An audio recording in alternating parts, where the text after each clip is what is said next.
Bye तू गाडीला भारी चालवतो हा? गाठांना चांगली गाडी पळवली बाई यांनी. लायसन जुनं आहे आपलं. बा एक मिनिट फोन आलाच. हॅलो, अरे कुठे?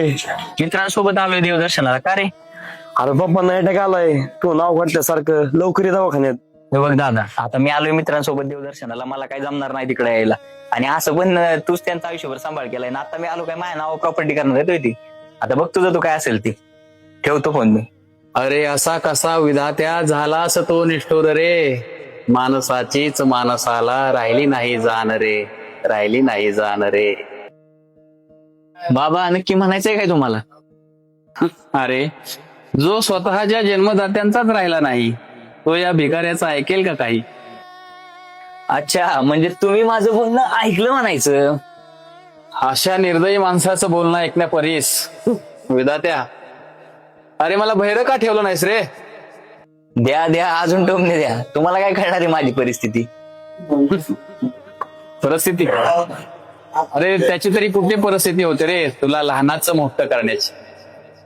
त्याची तरी कुठे परिस्थिती होती तुला महागड्या शाळेत घालून भली मोठी फी भरण्याची?